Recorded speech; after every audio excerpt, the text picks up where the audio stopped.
Well, here we are, just putting the video cam on now, and we've just started to go up this swinge. You can just see Alderney on the starboard bow.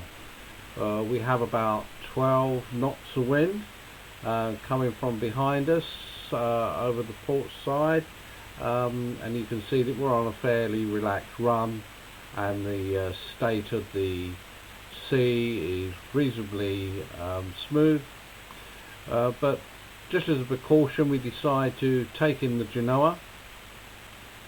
You see, we put that away now because we know that there's going to be some overfalls.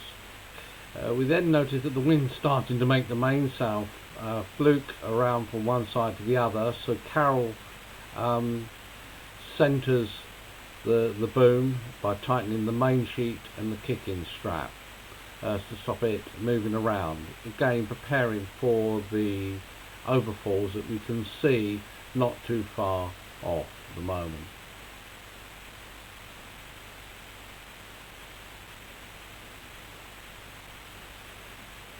Now we're only a few hundred feet away from the overfalls. You can just see them in the distance breaking over the top, larger than say I'd seen before on the two previous occasions when I've done this passage, but we were about an hour away from slack water at the time, so I wasn't too tense about it, and I could see that the overfalls didn't last for very long. You can see now the water's starting to throw Athena around a little bit, and that's pushing the boom from side to side, but she's handling reasonably well. I'm telling everybody to hang on, and we are moving through the overfalls one by one. Now the boom starts to go from side to side more violently, but the main sheet is tight on, and there was not much more that we could do to stop it moving around. Now it gets a little bit more violent.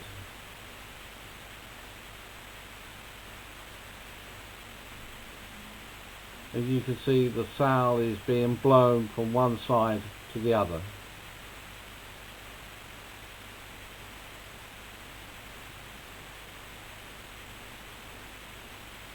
That's it, it's torn, just like that. And you can see that with the kind of sea that we're in, there was nothing that we could really do. I was more keen for safety of the crew, so I told them to keep in the cockpit till we got through the overfalls. If I'd have turned into the wind, we'd have had to go back into the overfalls, which I felt was not the right thing to do. So we ploughed ahead. We're moving around quite a bit, but we're starting now to come out of the overfalls a bit now, but we thought we'd try and put the topping lift on to take some of the tension out of the sail to stop it tearing any more, but conditions were difficult with the sail being wrapped partly around the mast and still moving around a bit. And that is really how the tear came about. I was surprised because at the time we'd gone up to 15 knots of wind, but as you can see, the tear is just getting worse, and not a lot that we could do immediately. We had to actually wait until we got in the harbour before we could get it down. You can see now Phil, our crew member, is trying to stop that boom moving around, but if we'd have centred it any tighter, then I was concerned that we might rip the sail even more. And that's the end of the video.